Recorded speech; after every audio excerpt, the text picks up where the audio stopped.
And Luna, who has good attack speed and a crappy range, is going to be hard-pressed to either commit or run away from a Supernova. It's a hard decision to make in the crunch of the battle. I agree with your point, though, that you're saying earlier. Like, Luna has a good King's Guard, Queen's Guard, I guess. Queen's Guard, case. yeah, Queen's Guard for Luna.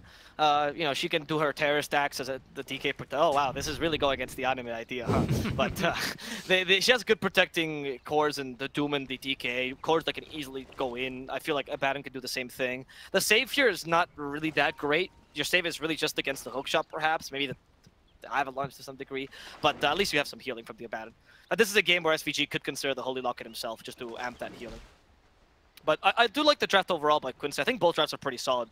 I just feel like this time Quincy has been able to adapt to OG's draft much better. 30 seconds to battle. Yeah, I'd concur with that. I think that makes a lot of sense. Because last time, I think I didn't really see the draft's problems until Sumail was, just shoving all of the illusions down into the lanes. Then it was obviously a little bit apparent, and by then, Quincy just weren't in a position to do anything about it. I think this time they've given themselves a pretty nice out of this game. As we'll see Sumail, the king, go versus the Abba, who's yet to put a scope on anything. There it is now with the Aphotic Shield. But it's 3 runes here for the likes of OG. They will be unable to get through this Abba, though. It's a little bit too tanky. But nice right-click speed there. Fast hands on Sumail. Since it's early, I want to point out this really small play by Notel I loved. He purposely missed his first Fire Spirit to trigger the Aphotic Shield, right? Because he was trying to be on point and thinking, I'm not moving, he's definitely not going to miss it. Purposely misses the first one because he gets dispelled anyway. Immediately hits him with the second one right after, and he couldn't dispel it. Yeah, small things, but I like that. I like that idea. I also like the offensive dual lane. Abaddon, traditionally one of the best dual lane cores, or supports rather, ever, honestly. And he deals really well with the Axe, deals nicely with the Phoenix as well. I think he's actually quite a hard counter, and that way you get the Doom versus Darkseer matchup, which is the ideal matchup for Lelis. Especially if you find the Purge creep, there's no way he's dying here. Yeah, Lelis is going to be going into this Midas build here, presumably on the Doom. At least that's what he's queued up here in his quick buy. We'll see here if that changes as the lane continues to develop. Mid lane, not going to be too exciting here. Thompson, of course, is without the toss, isn't going to have a whole lot of kill threat, but top lane, there's some kill threat onto Notel, because they will be able to punish him for taking the level 1 Fire Spirit. Sumail even taking a bit of extra damage. It's going to be... I mean, I think as Axe, you actually don't need to dominate the lane if you carry, because you recover quite nicely as well. But it does suck a bit that you're up against a ranged hero, and you don't feel like you can take advantage of your strong early game here. And the Abaddon is also not a hero that Axe likes to deal with once they have the Curse. I like that he went for the 1 point in Curse. Yesterday we saw Celery, for example, going full heal, and I appreciate how kind of person Celery is, and he wants to just help his teammates, but I think the Curse is really valuable against any melee lane. Oh, he took a last hit there. SVG, no, your shield took a last hit. What is this? How dare you?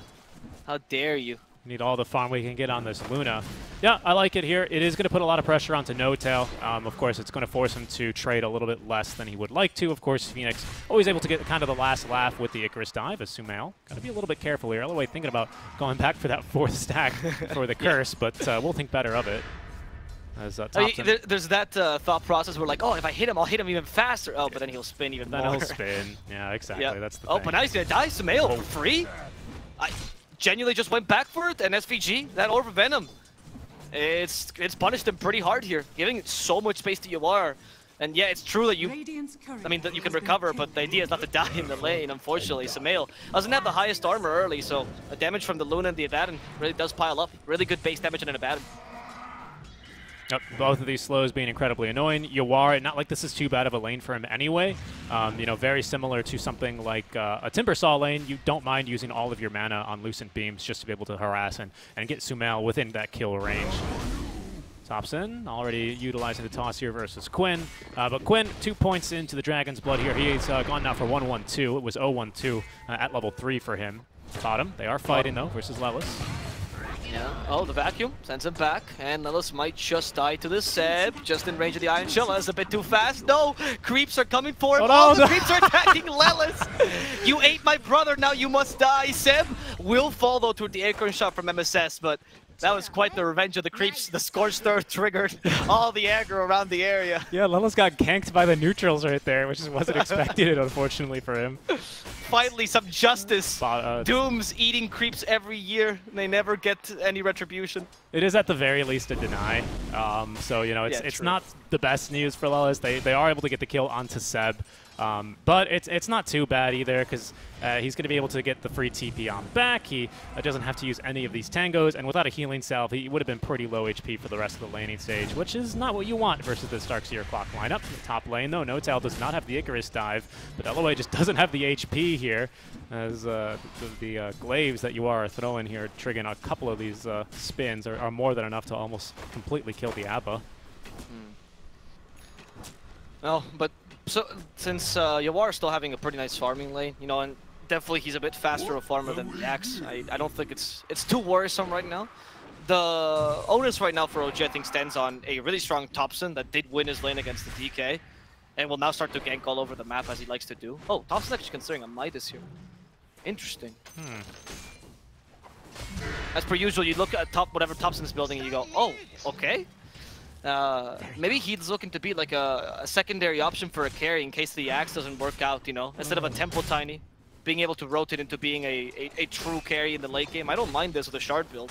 You know, I kind of want to think that, you know, Quincy swapped the lanes here, of course, going for the Luna versus the Axe of Sumail. And they asked, hey, do you want to switch these lanes? And Sumail went, nah, it's okay, I'll just beat him. Yeah. It might be. Yeah. It's actually a true brother against brother lane. It is, and I mean, good denies though on Yawar. I think that's what that tip was about. Must have gotten a deny on the range creep. Our Tiny though is looking for a gank. He will be hard pressed to connect this one because he is sitting underneath a freshly placed Quincy Observer Ward. So he's going to go ahead and rotate back to the mid lane. Take Grow at level 6 by the way here for our Tiny. Interesting. Again, not like a ganking Tiny. Wait, Sumail in the top lane could be in trouble. I don't think he's going to die here. Notail's here to cover him. Nice Spirit, and Sumail should be fine. In fact, SVG now in trouble, but has the magic stick. We're not going to die to the Spirits either. So yeah, Thompson's going for like almost a carry Tiny for the mid lane. Playing it more like a win condition, probably allowing Sumail to be more of the tempo controller this game, and the space creator, we can call him. I think that works out, honestly. I think carry X is best played when you play him with tempo, so I don't mind that. And Tiny could mitigate your weakness in the late game. As I said, Tiny Shard, honestly, a legitimate carry. So they played it in China once. What do you think we're going to see then? Do you think this is going to be like a throwback to the TI9 Tinies going for that Echo Saber Ags into the Daedalus, or like what? No, I think it's the carry Tiny that we saw in China a while ago. I mean, not with a Midas added, but like AS and Y. Maybe probably still a Blink Dagger, but like, and get by the Shard as soon as you can. And just play like a normal strength core, honestly. That's what I'm thinking. And it's all Karass eventually. Like the IO Tiny, you know, back in those days when the IO Tiny was a thing. I think that's how you're going to build it. Okay. I like the idea of that, then. We'll see how it works out. It's Thompson, so it could just be Midas Z-Blade. I mean, knowing him. Right? Yeah, good point. Good point. So, MSS is going to find himself in a bit of trouble here. We've got now still no cogs actually ready for him, but they won't even need it with the vacuum pulling him back into his death. Double Ion Shell level 3 now, quickly tearing through the Squirrel. All right. It's an easy kill, obviously, at MSS. Not much you can do against Darkseer. I mean, honestly, anything that can catch you in the trees pretty much kills you. So the vacuum is quite crucial. Breaks your scurry as well. Alright, King has already moved into the jungle here, farming up a couple of stacks. Yaba's going to be here just to soak a little bit of the experience. There he is, now up to level 4. But with that Vanguard completed, there's not really such an easy way to kill this Axe right now, unless you get an Eclipse onto him. SVG just running in and out. There's only one true king. Actually joking. One true king. Oh, no. Keeps trying to harass here Sumail. Taking away the experience, kind of important, honestly. As SVG does. I mean, he just gets a free level from this. You compare his levels to the Phoenix who's trying to sap the experience in the lane. Kind of even. Notail trying to protect this tower, but might die as a result. Notail. He has Icarus dive, but Bushwhack, Lucent Beam on top of that. They're chaining their stuns well. Notail a bit too fast, will get away. Yeah, bottom lane. Lelis in trouble. He does have a Doom, and he used the Doom on Saksa, and we'll get the kill as a result. SVG even comes in here to heal him back up. Quinn, though, still chasing Seb. Could be in trouble. We have a Dragon Tail available. For now, slowing him down. Seb has the Surge, and now ready. TPs instead. Do they have enough damage to punish this? No, they don't. Seb gets back home. Even the neutrals helping out there. Yeah, he's going to be able to escape. They will eventually catch up to No-Tail back top lane, so they do punish him not having that Icarus dive at the ready. This does allow Luna to then cut the wave and start applying some pressure into this top lane. The nice part about switching and kind of going aggro with your carry in the side lane is that you've already made the rotation, right? So this is normally where Luna would want to be at this stage of the game. Farming the jungle a little bit, sure, but then eventually looking to push back top lane as there goes Thompson, finding the Avatos kill there onto LOA. That's going to be just him. Well, smart rotation. He has a ward here, so he might have seen him eventually start walking on over in that direction, but no ward there for the vision. Just a nice kill. No-Tail? I mean, the amount of time that No-Tail's spending on the top lane and preventing them from just having a free push, it's actually kind of useful for his team. It's giving his team a bit of liberty to go and gank and do other stuff in other lanes. The problem, though, is that if he keeps dying, he's just also giving them a free creep. MSS. Doesn't have Icarus dive. There's Acorn shot still available. Oh, maybe this was a bait the whole time. We're seeing a rotation. No, No-Tail's already dead, Thompson's here. Kills the courier. And might also kill a carry. On top of that, Samael has the Berserker's Call. Oh, nice bushwhack though, but Yawar might just die. Hit Samael one extra time. And that canceled Yawar's life. Leslau. Zaxa finds Lelis, by the way. Oh no, it's not going to be easy for Leslau to get away. And he's going to die here. Simple Iron Show, Wall Replica even set up. Quinn and MSS coming in. The reinforcements going for Saksa. They stun the Clockwork. Just go through the wall. Escape thanks to the slow. Saksa gets hit by the bushwhack. No chance. He's going to die as well. Seb, by the way, is going for the very classic Darkseer build here. Just going Vanguard, not too rare of an item and a great one to have, of course, versus the Luna, then straight into the Crimson Guard. So he is prepping for some earlier engagements, hoping to keep his foot on the gas versus the likes of Quincy crew, making sure that this Luna is not going to be able to outscale. I think the game plan this time around for Quincy is that if they can take this late game, they'd be more than happy to do so. They're probably looking at this lineup that OG has and going, oh yeah, Luna late game will absolutely crush these guys. They just got to get there. OG are of course, going to do everything in their powers to stop that from happening. As here's Midas now being delivered to Thompson. He is queuing up the Blink Dagger next, so still looking to be able to accelerate his farm through a couple of Blink, Avatosses. We'll see how this works out for them. This deviation from the build, it honestly might just completely lose them the tempo and also the late game if Tiny can't make it, because the Blink Dagger will be much more delayed. But I think the idea is pretty solid. As you play with the Axe tempo a bit more, right? Because you go Blink Vanguard on the Axe, or actually he's going to go for the Yasha straight up. And then that way you play maybe around the 20-minute mark. Tiny is not going to gank too much early. You don't have great ganking partners, so instead you spend this time farming. Smokes break. I think the logic checks out. Oh, No-Tail. Just Icarus dives right into MSS, unfortunately. He will be taken down. Breathe fire, killing the Phoenix, as he will go down just like he was born in flames. But meanwhile, I feel like No-Tail is pressured here because he's like, okay, my mid is farming, my carry's farming, my offlaner is farming. I need to create space. But since you're just a Phoenix, what you need to do is just die for that space. Yep. Blocks a camp while he's at it, at least. Not bad. I mean, the tier 1's still up top, so that's No-Tail's job done. Yeah, we've not pushed any towers yet for the likes of OG. Thompson now with Midas. This bonus attack speed is really, really nice to have on a Tiny. Unsurprisingly, a hero with 0 agi gain does benefit quite a bit from bonus attack speed items. And with the trees, that is going to allow them to have some pretty significant tower damage in, as Leslau making haste here towards that DD rune. We'll think better of it because searched up his tops, and he will be able to beat him there. DD in the bottle now for the mid lane Tiny. Hook shot. They find the squirrel, but MSS still trying to get away. Nice little bushwhack. The wall replica's annoying him as the scurry goes through the trees, but Glock's too fast. That surge, MSS using the sharpshooter to get away. He'll survive thanks to the Phonic Shield, and the punished one will be Saksa. Nice little Phonic Shield there towards the end, and very well played MSS. Good thinking in the sharpshooter. Yeah, Quinn as well was sitting on 2k gold, had the BKB queued up, but decided to go proactively into the Blink instead. I like this a lot. We'll see here if OG can look to punish it. Thompson still has this DD rune in the bottle, holding onto it as No-Tail. Icarus diving aggressively, perhaps just for vision. Holding on to that Supernova, deciding against dropping it here and now. Yawar is in the vicinity, so he could look to join these fights, but does not have the point in Eclipse. So wouldn't be much value here in a team fights other than the right-click damage and the occasional Lucent Beam. Quincy then will acquiesce the mid lane tower. Those OG happy with their progress here. We'll move into the jungle and look to boot the Luna. Yeah, take over the Luna's jungle completely. More importantly, also swap jungles. Take over the much more valuable Radiant jungle, because now naturally Quincy will have to, if they want to regain the jungle, it's kind of impossible, and you could still put 1 or 2 useful wards on top like they're doing here, and OG can regain control of their own.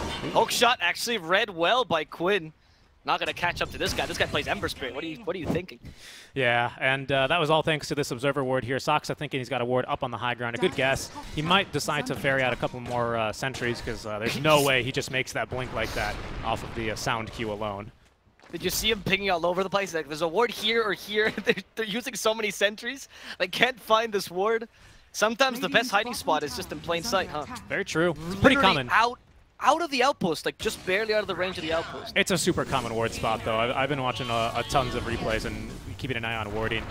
Usually the most contested ward spots are right here on the cliff, and then the second one that they like to put wards in is going to be right here next to the outpost. This one is just simply dewarded too often, and this one's a bit sneakier, and it feels a little bit awkward to put a sentry right there next to your outpost to protect it. I think Quincy's got to watch those replays too, because they didn't guess this, and the ward is going to expire. Ended up being pretty... Sorry, OG's got to watch those replays, what I meant to say. That's where... Quincy take advantage of that, and DK's alive, continues to farm. They're going to need to... for him to become a secondary carry too, if the Tiny and Axe will both beef up themselves. Yep. We sometimes see, by the way, just continuing to talk about wards, I guess. Welcome to the ward segment of this cast. We sometimes see the same done here on the in the Radiant side, but the trees are a little bit worse, and this staircase is not as frequently accessed by Radiant heroes compared to the Dire double staircase here, as they are going to be able to just escape in time here, making sure that they're not going to lose anyone out from the jungle as Quincy look to reestablish control. Not to flame, of course. We were just joking about those warding spots. No, of course. In the middle of the game, having to guess, like you just see that hook shot, you go, where is it? You know, you just use 2 sentries. It's not that big a deal. Yep. They probably know. They just don't think about it in the heat of the moment. They are players after all. We have full vision. It's much easier to call these things out. There's going to be a smoke coming out from the OG. Let's see what they can find with this. Thompson now with his Blink Dagger, ready for his power spike. But he has to find someone to use it, right? Right now, holding bottom are just the 2 supports who Quincy crew will gladly just, you know, sacrifice if they need to. Thompson with the blink will find Lelis. Avatos in place as there's going to be now the Supernova on top. Hook shot out from Saksa. Catches Thompson and not the Devil. They will be able to smack the Devil out of him there with that last tree out from Thompson to secure the kill. Well done. That kill pretty valuable, honestly, because Doom, highest net worth, honestly, in the game. He went for the Midas build as well, so you punish him before he gets that BKB. He's full on that BKB. The old 11 build that he popularized, really, in the major. He always ran with this in the leagues. Oh, hold that thought. That blink from Quinn is going to be able to stop the Icarus dive first. Bushwhack here is going to secure the kill, along with that sharpshooter. Kill goes to Quinn. Seb has got nothing left to do, but just surge himself away out of the enemy jungle. The ward did get placed down. We'll see if this is scouted and de-warded here by Quincy crew. LOA is going to miss the initial ward, unfortunately for him. And that probably means this ward is going to live. But there is now Sumail finishing off not only the Vanguard, but this Manta style. We'll see what he queues up next, whether it'll be the Blink or that Aghanim Shard to purchase that one right at the 20-minute mark, as he's already using these illusions to farm in the enemy jungle a bit. I think you queue up both and you see, depending on timings, right? If you can buy Blink beforehand and you feel like Shard is only a minute off, sure. But if for some reason you decide to fight now and it doesn't really work out for you, or you lose a bit of gold, you're farming slower than you'd expect, and you just go straight for the Shard instead to recover. I still think you have enough time to farm the Blink, though. It's not that expensive. And Axe with Manta style, even without the Shard, farms crazy fast. Absolutely. Speaking of farming fast, Thompson is going into this Echo Saber, so I wonder if we are going to see this Aghanim Scepter eventually get queued up here. Is the Midas... Okay, so maybe the Midas not to change builds whatsoever, but just to match the timings on Axe instead. Which I might even like more. You know, like a complete shift from the build is more exciting, obviously, as a caster, but when you see this, it's like, it's playing to the strength of your draft, acknowledging that Quincy crew is not going to fight you early. You don't have someone to go ganking with. What do you do with the extra gold? Do you buy drums? Just go for the Midas and ensure that you have some late game progression. I'm okay with that too. Mm-hmm. And if there's one thing I do remember from TI9 2 years ago now, it's the ridiculous amounts of damage this Tiny Axe did end up doing. And even to these tanky strength heroes might be enough to just get them killed. Of course, the slow is as well still procs. They removed it from the Monkey King Wukong's command, but it still works on the tiny Aghanim Scepter tree volley. Oh, they go for SVG here. As they lose the tower, though, SVG happy to die for this tower. If they can actually get it. Yeah, Dragon Poison will do the trick. Quinn staying to the very end and blinking just in time. Shub, Quincy, they do smoke for that one, but it's not really anything too big. Too big of a loss there. Soxa digs up a bounty rune and has his king pick it up, of course. That's adorable. Look at that respect they have for Sumail. For you, my liege. I am but a humble support. Thompson, I mean, he's making really great progress. He's already now got the Oblivion staff. So again, more attack speed. What a bonus 50 attack speed now on the Tiny. It's weird to see him attacking this fast without a wisp. Yeah, he walked in. He's like, I'm gonna Infernal Blade Sumail, but let's not push this any further until my teammates come in. Real quick, Lelis, of course, with the Purge creep consumed, so he's going to be digesting that one, I think, for the rest of the game. Okay, Doom immediately for Sumail. Good choice, honestly, activates the BKB. They try to toss him to safety. Seb, on the run away, giving him the surge. Immediately purged by Lelis. He was waiting for that. He knew that was going to happen, and that guarantees the kill on Sumail. Where's the tip, Lelis? Where's the offended spray? Not from him yet. You're down one game versus OG. You don't start to try and tilt them now. If anything, that usually just powers them up, and it turns the anime music up to 11. Yeah. Smoke here from Quincy crew. Still a DD on Quinn. This could be bad for OG. Thompson will break the smoke here. Quinn, though, with no vision, doesn't have anyone to jump onto. We'll see Thompson, though, in the smoke. We have a hook shot out from Soxa, as well as actually the Supernova. Buyback available on Sumail. He's going to hold it for now as the vac catches 3. Yawar, though, pops the BKB, and now the Eclipse creep wave, though, soaking it up, as there's going to be now the Supernova onto the high ground. Yawar going to hit this one, and along with his team, will be able to dispatch of the egg. In the meantime, they've also lost Soxa, and Seb, without a surge, is easy pickings here for the likes of Quincy crew. Leslau, the only one to go down in that engagement. Yawar on point with his targeting there. Thompson. Okay, they actually might still go for him. They just dispelled the Battle Hunger. Sumail avoid a Dragon Tail. Well done. Still caught SVG with that Berserker's Call. No big deal. Yeah, so the idea of using the Eclipse to cover himself while he was hitting the egg from the low ground, very, very smart there by Yawar.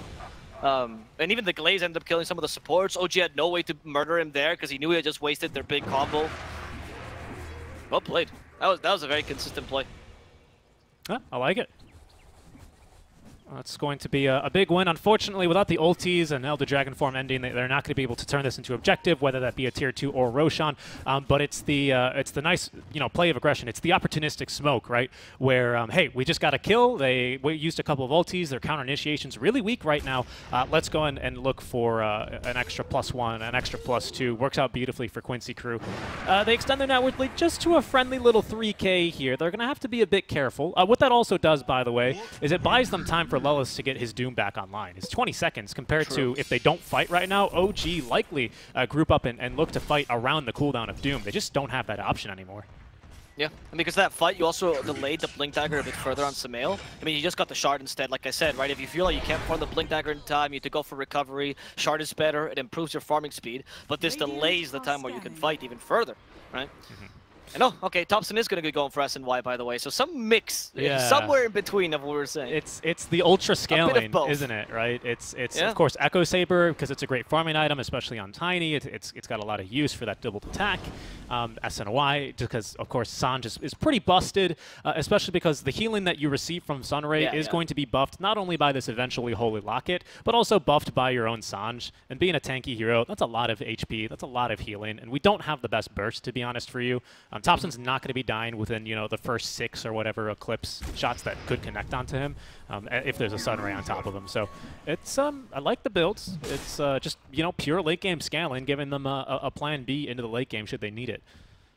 You're also Standard Resistance is also really good against the Doom, of course, and against the Dragon Tail, so it's always very useful. And honestly, whenever I spend time with pro players, carries particularly, and they build anything that's anything new as a carry, they always suggest SNY. I remember I was talking to Hector about it. It's like, what if you built Mars carry? He's like, well, I would build SNY. What if you built Winter Wyvern carry? Well, SNY is pretty good. And I always suggest this. The Standard Resist just feels so natural, and the movement speed helps you so much. You never go wrong with that item. I was convinced that they were going to nerf the status resist aspect of that item, and they didn't. I think they nerfed the HP and healing amp and the lifesteal amp on it, which is something, I suppose, but it's no surprise that with status resist, it's still one of the most popular items of the entire patch. At least the size. I mean, just you having it, unless they nerf it to an absurd amount, I just think it's like if they were to nerf it even to 60% or 14% or whatever it is, it would still be useful. They were pushing down bottom. Quincy, of course, scouting this are going to force them back as they're scouted by the Rocket Flare and say, if you want the tier 2 tower, that's fine, but we'll take Roche for that one. OG now, having committed the rotations, are going to have to look for a fight, so they're going to smoke up. All the ultimates are ready. Sumail has Blink, Manta, and that Shard ready to go. This is the big fight for them here, if they could swing it their way. Yeah. That's a good ward. They want to secure this fight for sure. Rocket Flare for more vision. Sumail knows where they are. He doesn't want the Abaddon though. Good position by SVG, but instead, he finds Quinn. Can he burst him down in time? Hasn't used the Manta just yet. Trying to force that BKB. There's a Dragon Tail. The illusions are actually tearing through Quinn though, with a hook shot keeping him in place on the Supernova. Restart this fight. Thompson also went in, but all Quincy Crew has to do right now is to retreat. Those illusions really want Quinn's head, but they're soon to expire. 3 more seconds. They're not going to get any more spins. Oh. And that's going to be... Oh, maybe they attempt against Lelis' life. They stop a Doom. Thompson went a bit too far. Eclipse punishes him. And now the Doom used on Seb. He can no longer help his teammates. No more Surges. Sumail has to fight this. Goes for the Luna. Monta's still ready. Luna gets destroyed. No chance for Yawar as they spin her to death. Seb actually chasing after the Doom. The tables have been turned. He's not afraid of your Doom any longer. Maybe they chased a bit too far as they catch Seb against the tree. They still have a Dragon Tail to keep him stunned for a while. He can no longer move. And he's going to go straight to the grave. Saksa does manage to TP in time as Sumail and N0tail retreat. But not that bad a team fight for OG, all things considered. However, Quincy Crew stood their ground well. Yeah, I'd call that super worth, to be honest. I mean, you get through the long duration BKB on Quinn, and in fact, you probably put the fear of this Manta. You put the fear of the king in him, don't you? I mean, he was getting chunked. He had to back and run away from those Axe Illusions alone. Because even though, again, in its nerfed form, it was still making pretty darn quick work of him here. And that's the long duration BKB. You know, that's you fighting through this tanky DK without being able to Avatos him, without being able to hit him with Fire Spirits or Sunray. It only gets easier from here after that one. And that is going to be, you know, well received by OG. But this counter initiation here by Sumail is just so strong. Immediately jumping his brother and managing to get the kill. It makes this fight just absolutely wonderful here for them, as there's going to be a kill real quick here onto Saksa. Down he goes, broken and killed off quite easily. Take another look at that fight real quick, as I'll keep my eyes here, because for now OG actually Thompson, he's got his eyes down bottom, so we'll look at that fight later, because in goes Thompson, and he's going to get the kill onto Lelis. And in goes Sumail as well, finding a little squirrel. Spin, no spins actually. Kind of unlucky here for Sumail. Thompson's chasing after, they still have a toss, just toss an illusion. The tree first, try to slow him down. MSS scurrying in the trees. Is he actually going to get away? They have an avalanche? No, they don't find him. MSS, a bit too slippery. Caught you in your stubbies. Absolutely, MSS. That one is going to be a wasted kill, but it's still a win for OG. Again, it was just as simple as them running up and punishing them for sticking around a little bit too long. They've got really great vision here. They dropped this ward right before. Pardon me, they TP'd and ended up fighting when they scouted the Roshan attempt to make sure that they could set up for kills like this. They knew that there wasn't any counter initiation. If DK was there, you don't make that play, but he wasn't, and they knew that because of the ward. DK, though, is continuing to farm up as Quinn now rapidly approaching this Aghanim Scepter, nearly completed here at this stage. And Lelis is going for this Shiva's, nearly having that one done. Mask of Madness, next item, Satanic here for Yawar, as they will make the jump. Sumail with the call onto the mid lane, taking a lot of damage. The Acorn Shot only gets him a couple more spins. Lelis has the Doom at the ready. He's fallen quite low. There's going to be a Supernova and a Saksa hook shot to put him down. We get the Eclipse, but only for a couple of seconds. As Luna taken down immediately. A second hook shot from the overclock here. Catches Quinn, pushes him into the arms of Thompson, who's stunned up immediately as Quinn pops the BKB, but held down by the call of Sumail. The right-click damage and the spins coming through real strong out from the King, as there's going to be another Icarus dive forward by N0tail to slow him to a crawl. Thompson smacks him with the tree to get up the kill. That is 4 dead on the side of Quincy Crew, all starting there with the jump from Sumail. That is insane. The speed at which OG can play this game, because of, you know, their cooldowns are really just Berserker's Call at this point. Yeah, Supernova's useful, so is Hookshot, but it's really just Berserker's Call. And they go in with that, like Batman, and Quincy Crew is not even getting a chance to breathe right now. Like, I don't even think they were... I wasn't even expecting that initiation. Between that and the Surge, of course, you just walk in and murder. Sumail now takes a free ratch to this, I'm imagining. Yep. I mean, that is the thing. They are kind of, well, they're not that weak in pushing, especially if we do get this tree grab talents, or the Aghanim Shard is what I meant to say. But Yes. that fight was just so brutal. Yawar finds himself just in the wrong spot. I don't think was expecting OG to be, immediately reinforcing for that team fight. Trying to see here in this replay which angle he ends up approaching from, because I don't believe he got sucked in by that vacuum wall combo. Gets tossed in, I believe. Thompson tosses it in to just completely his death. So nice catch there from Thompson. He's able to immediately blow up the Luna, identifying who the damage dealer is going to be, and through the Eclipse, very easily getting the kill. Second hook shot out from Sox after the first one was just a thing of beauty to be able to make sure they get that follow-up kill onto Quinn. And now it's going to be Quincy crew looking for return for vengeance after they've lost the Usurper. Sumail breaks the smoke, only sees Aloe away. Knows that there's going to be more heroes here, though. Nice ward placed down. Does scout Sox, but Seb hiding in the trees. Sumail's looking to force him away just with the illusions alone. Initiation for the Phoenix here. There's no egg. Oh, actually just got it. No tail. Can use it again.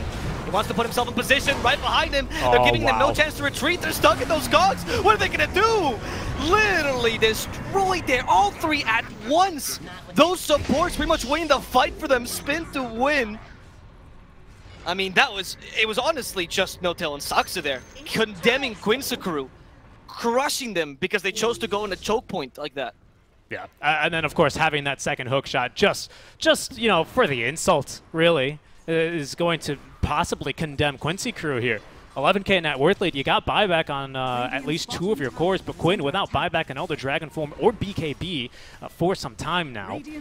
So there goes the Fortify already. Top lane, MSS is trying to stop No Tail from split pushing. I think he probably connected the bushwhack, but No Tail just tipping him anyways.